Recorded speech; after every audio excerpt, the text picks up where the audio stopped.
అమ్మఒడి జగన్ గారు ఓటేస్తా ఉన్నారు. ఈ కూటమి ప్రభుత్వం అధికారంలోకి వస్తే ఎంతమంది పిల్లలు ఉంటే అంతమంది, నీకు 15, నీకు 15, నీకు 15. చంద్రబాబు నాయుడు గారు ఇంకో అడుగు ముందుకేసి ఇంకా పిల్లలు కనండి, ఇంకా ఇంకో 15 ఇస్తామని చెప్పారు. ఒక్కరికన్నా ఒక్క 15 వచ్చిందా? వచ్చిందా? వచ్చిందా? వచ్చిందా? నాయకుడు జగన్మోహన్ రెడ్డి గారు ఆ రోజు ఒక్కసారి మీ అందరికీ గుర్తు చేస్తా. ఆ రోజు ఈనాడు కూటమి ప్రభుత్వం ఏదైతే హామీలు ఇచ్చిందో, ఇంటికి ఒక ఉద్యోగం అండి, ఉద్యోగం ఇవ్వకపోతే నెలకి 3,000 రూపాయలు నిరుద్యోగపతి అంటే ఈ వేళకి 12 నెలలు అయింది. అంటే ప్రతి ఇంట్లో ఒక్కొక్క నిరుద్యోగం ఉన్నాడు. అంటే నెలకు 3,000 రూపాయలు చొప్పున 12 3 36,000. ఈ అధికార పార్టీ ప్రతి నిరుద్యోగి పార్టీ ఉన్న విషయాన్ని మీ అందరికీ గుర్తు చేస్తా ఉన్నా. గుర్తు తెచ్చుకొని ఒక్క 4 సంవత్సరాలు ఓపిక పడితే మళ్ళీ మనందరం కలిసి మన అన్నని జగనన్నని ముఖ్యమంత్రి చేసుకుందాం. ఈ కష్టాలన్నీ మళ్ళీ పోగొట్టుకొని మళ్ళీ పూర్వ వైభవం తీసుకొచ్చి మళ్ళీ మన గిరిజన ప్రాంతాలన్నీ కూడా మళ్ళీ వైఎస్ఆర్సీపీని తీసుకొద్దాం.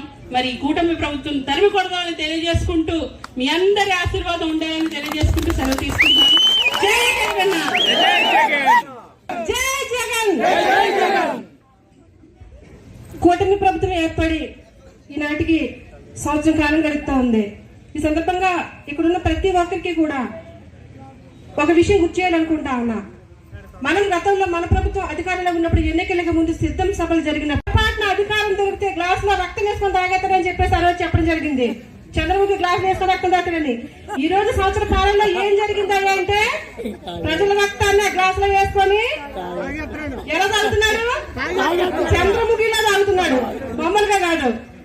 గతంలో అనేవారు చంద్రబాబు నాయుడు కరువు కవల పిల్లలంట, ఇతను వస్తే ఖచ్చితంగా కరువు వచ్చేస్తుంది. వచ్చేసిందా లేదా రాష్ట్రంలో కరువు? 5 సంవత్సరాలు జగన్మోహన్ రెడ్డి గారి పరిపాలనలో సుభిక్షంగా పరిపాలించబడినటువంటి ఈ రాష్ట్రంలో ఈ ఒక్క సంవత్సరంలో ఎంత కరువు వచ్చింది. రైతులు పంటలు పండించడానికి భయపడుతున్నారు, పండించిన పంటను అమ్ముకోవాలంటే భయపడుతున్నారు. ఈ రోజు అక్క చెల్లెమ్మలు అందరూ కూడా కుటుంబానికి ఒక భరోసాగా ఉండేవారు వైఎస్ఆర్ పార్టీ ప్రభుత్వంలో. ఎందుకంటే జగన్ అన్న అందించినటువంటి సంక్షేమ పథకాలు ఏదైనా సరే. మనకి ఎన్నికల వరకే రాజకీయాలు, ఎన్నికలు పక్కన పెడితే ఎన్నికలు అయిపోయిన తర్వాత ప్రజలందరూ ఒకటే, పేదవాళ్ళ కష్టాలందరూ ఒకటే. ప్రతి ఒక్కరికి మా ప్రభుత్వంలో అండగా ఉండాలి. మేము అందించేటటువంటి సంక్షేమ పథకాలు ఏ మధ్యవర్తులు కూడా తినకుండా నేరుగా ఈ రోజు కనీసం రేషన్ వెహికల్లో కూడా ఆపేసి మళ్ళీ క్యూ లైన్ వెళ్ళి బియ్యం తెచ్చుకోమంటే మొన్నే ఒక ముసలావిడ లైన్ లో నిలబడి చనిపోయిందంట. చంద్రబాబు నాయుడు అడుగు పెడితే చావులే, మీటింగ్ పెడితే మీటింగుల్లో చావులు, బస్సు యాత్రలు పెడితే బస్సు యాత్రలో చావులు, ఎక్కడ పెడితే అక్కడ చావులు, ఎక్కడ అడుగు పెడితే అక్కడ కారువు. ఆ పరిస్థితులు జరుగుతూ ఉన్నాం అంటా ఉన్నారు. చంద్రబాబు నాయుడు ఎన్నికల ముందు ఏమన్నాడు? నా దగ్గర సంపద సృష్టించే మంత్రదండం ఉంది అన్నాడు. మరి తీయాలి కదా మంత్రదండం. సంవత్సరం అయ్యింది, ఎక్కడ దాచాడు? తీయాలి కదా. ఓ బాబు తీయవయ్యా బాబు, రాష్ట్రంలో ప్రజలందరూ కరువుతో అల్లాడిపోతున్నారంటే నా దగ్గర అల్లాహుద్దరద్దు దీపం లేదు అంటున్నాడు. ఇకపోతే జగనన్న ప్రతి కుటుంబం నుంచి కూడా బాగా చేసి వారికి అమ్మఒడికి ఇచ్చి, వాళ్ళకి విద్యా దీవెనలు ఇచ్చి, విద్యా కానుకలు ఇచ్చి, వసతి దీవెనలు ఇచ్చి, ఇవన్నీ చేసి పిల్లల్ని స్కూల్కి వెళ్ళి చదువుకోమంటే ఈ రోజు ఈ ప్రభుత్వంలో కనీసం చదువుకునే పిల్లలకి ఇంగ్లీష్ మీడియం ఎందుకని చెప్పి ఇంగ్లీష్ మీడియం తీసేశారు. చదువుకునే పిల్లలకి అమ్మఒడి ఒక్క బిడ్డకి ఇస్తున్నారు. మేము ఎంతమంది పిల్లలు ఉంటే అంతమంది పిల్లలకి ఇస్తామన్నారు. ఒక్క బిడ్డ కన్నా అందిందమ్మా ఈ సంవత్సరం కాలంలోనే. వారికందరూ కూడా ప్రతి నెల డబ్బులు ఇస్తామన్నారు. మహిళలకు 3 ఫ్రీ గ్యాస్ అన్నారు. మరి 12 నెలలకి ఎన్ని గ్యాసులు రావాలమ్మా?